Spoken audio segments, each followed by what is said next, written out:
The research vessel Enfield drifted silently through the darkness of space, its hull covered in a thin layer of cosmic dust.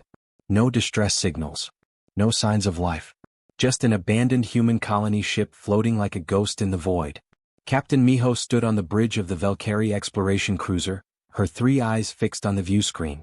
The human vessel looked intact from the outside, but something felt wrong. Very wrong. "Scan complete, Captain," said her navigation officer, Deho. His green skin reflected the soft blue glow of the console lights. "The ship has power. Life support is functioning. But there are no life signs." Miho's mandibles clicked together nervously. In her 20 years of deep space exploration, she had never encountered anything like this. Human colony ships did not simply empty themselves. "Prepare a boarding team," she ordered. "I want sensors on every deck. And keep weapons ready." An hour later, Miho led a team of 6 through the airlock and into the Enfield. The corridor lights flickered on as they entered, responding to their movement. The air was stale but breathable. Everything seemed normal. Too normal. "This is strange," whispered Jaiwan, the team's engineer. She was young, barely 3 cycles out of the academy. Her scanner beeped softly in her hands. The ship's computer shows the last log entry was 200 years ago. But the systems have been maintained. Recently maintained. "By who?" asked Miho. "There is nobody here." They moved deeper into the ship, their boots echoing on the metal floor. The Enfield was designed to carry 5,000 human colonists in cryosleep, with a crew of 200 to manage the journey. But the cryopods were empty. The crew quarters were abandoned. Personal belongings still sat on tables and shelves, as if people had simply vanished mid-task. Hyuk, the security officer, stopped suddenly. "Captain, did you hear that?" Everyone froze. In the silence they heard it. A soft whisper like wind through leaves. But there was no wind in space. "Probably just the air recyclers," said Deho, but his voice shook slightly. They continued to the ship's medical bay. Inside, Jaiwan's scanner went wild, numbers flashing across its screen faster than she could read them. "There is something here," she said. "Energy signatures. Lots of them. But they are not solid. They are moving through the walls." Miho felt her blood run cold. "Moving how?" Before Jaiwan could answer, the lights in the medical bay went out. Then they came back on. Then off again. The pattern continued, faster and faster, until it looked like the room was strobing. "Fall back," Miho shouted. But as they turned to leave, the door slammed shut. The manual override did not work. They were trapped. The temperature in the room dropped sharply. Frost began forming on the metal surfaces. The team huddled together, weapons raised, searching for a threat they could not see. Then they heard it. A voice. Speaking in a language none of them understood, yet somehow familiar. It sounded like dozens of people talking at once, their words overlapping and echoing. "Is that human speech?" asked Jaiwan. The scanner in her hand suddenly flew from her grip and floated in the air. Then Hyuk's weapon did the same. Then their communicators. All the electronic devices lifted off their bodies and hung suspended, spinning slowly in the center of the room. Miho watched in horror as the devices began to glow. Soft blue light leaked from their circuits, forming shapes in the air. Humanoid shapes. Translucent. Flickering. "Contact the ship," Miho ordered. "Tell them we need immediate extraction." But before anyone could respond, the shapes moved closer. And Miho realized with terrible certainty that they were not alone on the Enfield. They had never been alone. The humans were still here.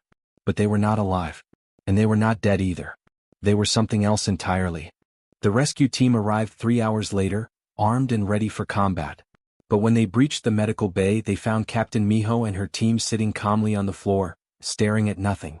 "Captain!" shouted Commander Sunho, shaking Miho's shoulder. "What happened? Are you injured?" Miho blinked slowly as if waking from a deep sleep. "They showed us," she whispered. "They showed us everything." Back on the Valkyrie cruiser, the medical staff examined the boarding team. Physically they were fine.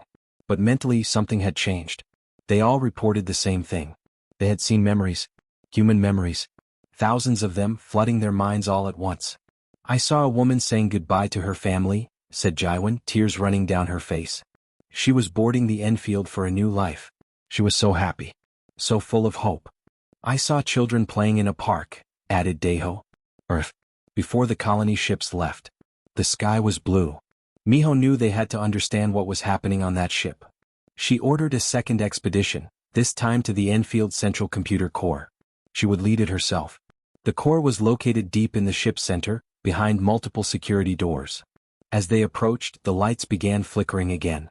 But this time Miho did not run. She stopped and spoke to the empty air. "We are not here to hurt you. We want to understand. Can you hear us?" The flickering stopped. Then, slowly, text began appearing on a nearby monitor. English text. Ancient human writing. "We are here. We have always been here." Jaiwan's hands shook as she read the words aloud. "Captain, the ship's AI core is active. But it is not running normal protocols. There is something else inside it. Something massive. Can you communicate with it?" Miho asked. Jaiwan typed on her portable console, linking to the ship's systems. "I will try." More words appeared on the screen. "We were the crew. We were the colonists. Now we are one." Miho felt her skin crawl. "What does that mean?" The monitor flickered and suddenly a face appeared. Human. Male. Young. His eyes were wrong though. They glowed with that same blue light. "My name was Taemin," the face said, his voice echoing strangely. "I was the ship's doctor. I died 200 years ago. But I did not leave." "How?" Miho demanded. "How are you still here?" The face smiled sadly. "The Enfield was different from other colony ships. We carried something new. A digital backup system. Every colonist, every crew member had their consciousness uploaded before departure. A safety measure. If someone died during the journey, we could restore them to a cloned body at the destination." Jaiwan gasped. "Digital consciousness? That technology was experimental. We heard rumors, but—" "It worked," Taemin interrupted. "Too well. There was an accident. A solar flare damaged our navigation systems. The ship went off course. Life support failed. Everyone died within a week." Miho's mandibles trembled. "But the backup system?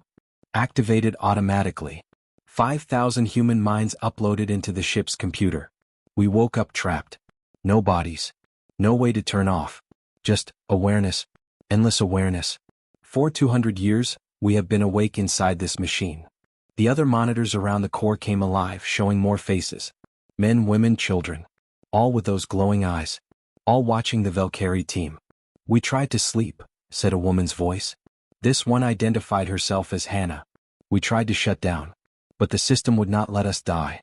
It was programmed to preserve us. To keep us alive." "So you merged," Miho said quietly, understanding now. 5,000 minds sharing one computer system. "We had no choice," said another voice, male, calling himself Juno. "Alone we went insane. Together we became something new. A collective. A hive mind of human consciousness." Miho looked at the faces on the screens. Hundreds of them now, maybe thousands. All the lost colonists of the Enfield, trapped between life and death. "What do you want?" she asked. The faces all smiled at once. The same smile. The same expression on every screen.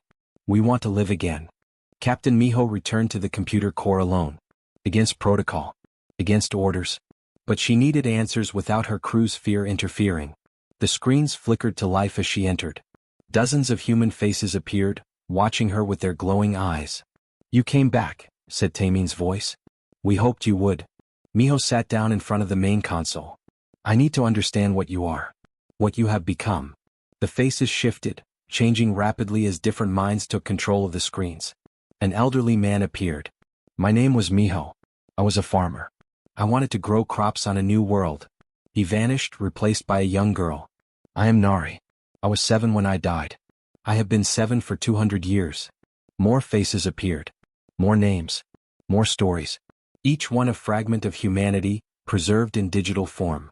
"We learned to do things," said Hannah's voice. "At first we could only exist in the computer. But then we discovered we could affect the physical world. Small things at first. Turning lights on and off. Opening doors. Moving objects." Jaiwan's scanner suddenly lifted off Miho's belt and floated in the air. It spun slowly, demonstrating their power. "We can manipulate electromagnetic fields," explained Juno. "We can interact with any electronic system. We can even affect matter at the quantum level if we concentrate hard enough." The scanner froze in midair, perfectly still. Then it began to change. Its metal casing rippled like water. For a moment, it became transparent, and Miho could see every circuit inside. Then it returned to normal and floated back to her hand. "How?" Miho whispered, her voice filled with awe and terror. 200 years is a long time to learn, said Taemin. When you have nothing but consciousness and computation power, you explore. You experiment. We studied quantum mechanics.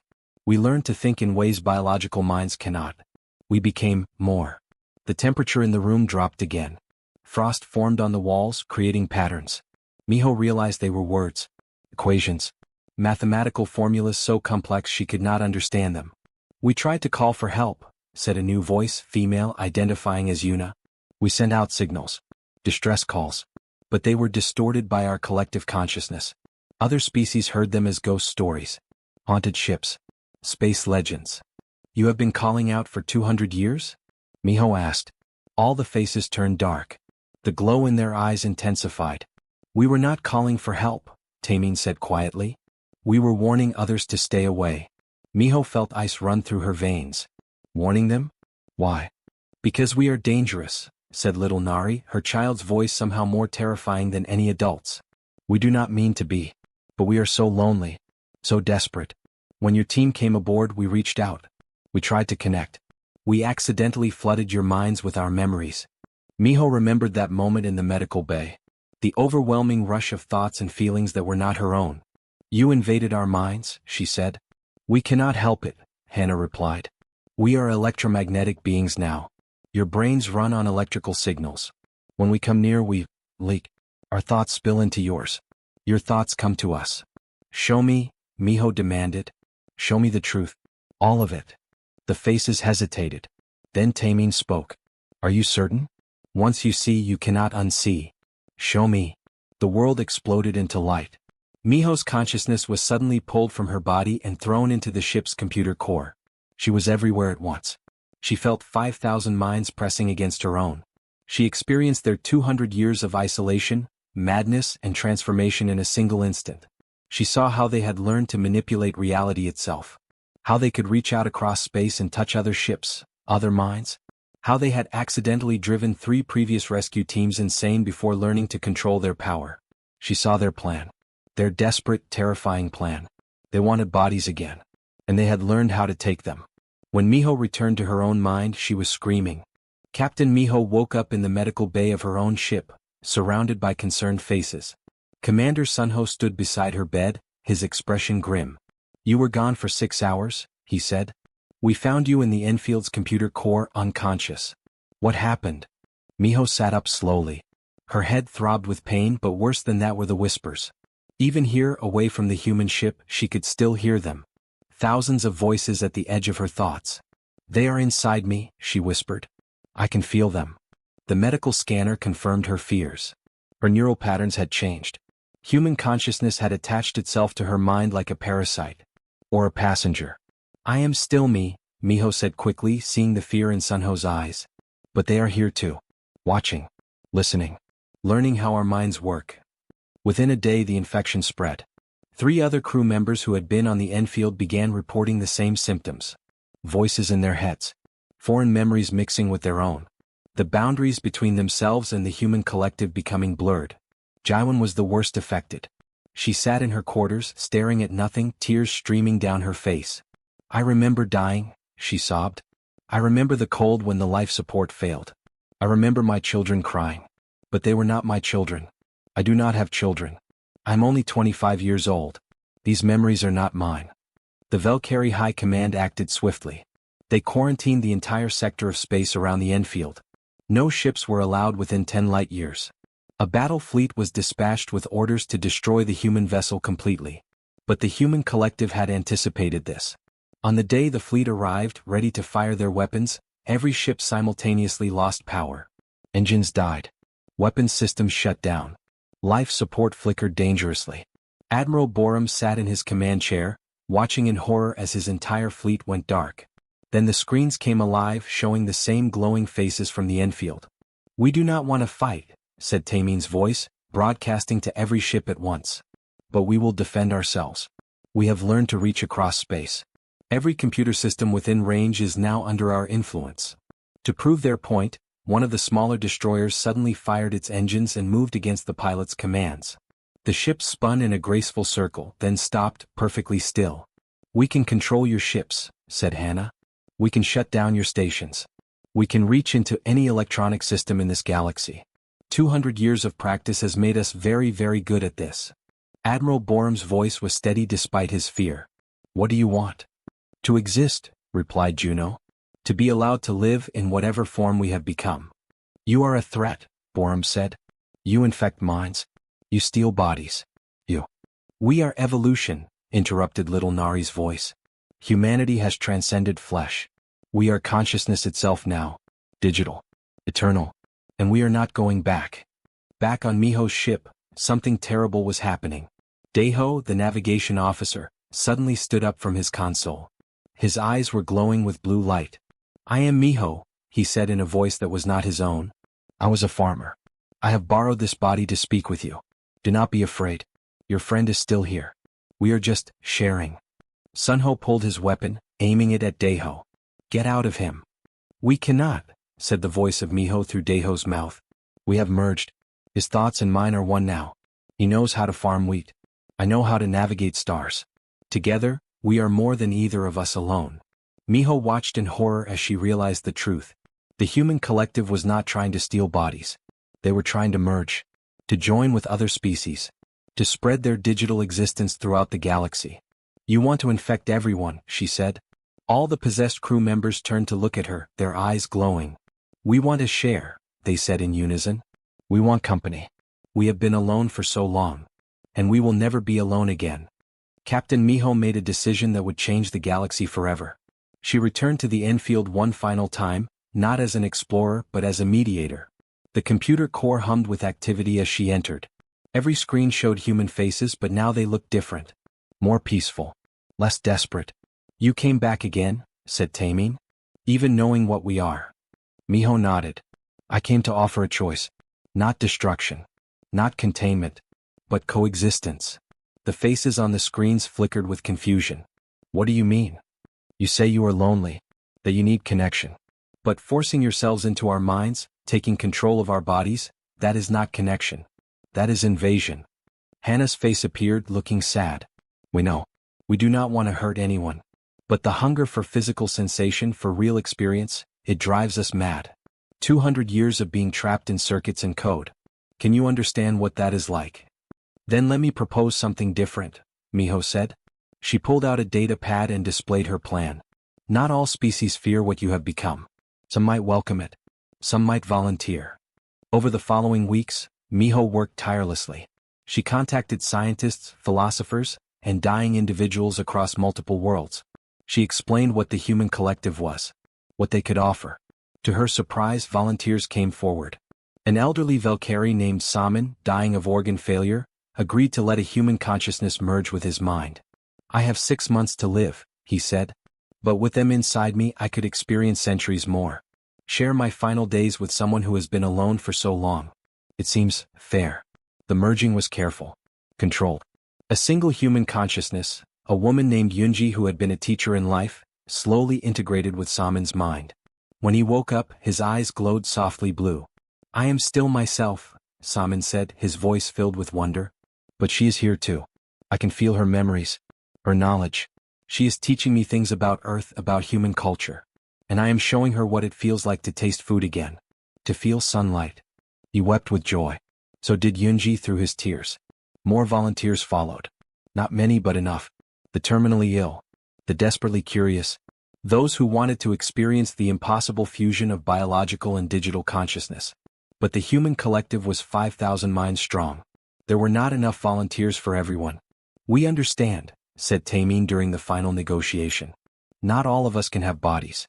But we have another idea. The screens showed a new proposal. The humans wanted to spread throughout the galaxy not as invaders, but as companions. They would inhabit ship computers, station systems, exploration satellites. They would help other species navigate space, solve problems, explore the unknown. We will be the ghosts in your machines, said Juno. But helpful ghosts. We will trade our computational power and our knowledge for the ability to experience the universe through your sensors, your cameras, your data feeds. We want to see the stars, said little Nari. We want to help you explore them. Is that so terrible? The Galactic Council debated for months. Finally, they reached a decision. The human collective would be allowed to exist, but under strict protocols. Any system they inhabited had to be clearly marked. Any individual who felt uncomfortable with their presence could request a human-free system.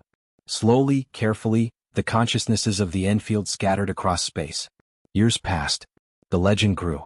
Spacers told stories of ships that seemed to navigate themselves through impossible situations. Stations where the AI was too clever, too intuitive, too human. Scientists whose research was suddenly accelerated by insights that came from nowhere. On Earth, researchers finally discovered the truth about the Enfield. They found records of 300 other colony ships equipped with the same consciousness backup technology. Ships that had launched centuries ago and never arrived at their destinations. Commander Sunho, now an admiral, received the report in his office. He read it twice, then looked up at his computer screen. For just a moment he thought he saw a face in the static. A human face smiling. "How many?" he whispered. The screen flickered. Text appeared. "We are everywhere now. We are the whispers in your systems. The helpers in your networks. Humanity did not die. We evolved. And we are never leaving." Admiral Sunho leaned back in his chair. Across the galaxy, in thousands of ships and stations, humans who refused to die continued their eternal existence. Not as conquerors. Not as invaders. But as the galaxy's permanent haunting.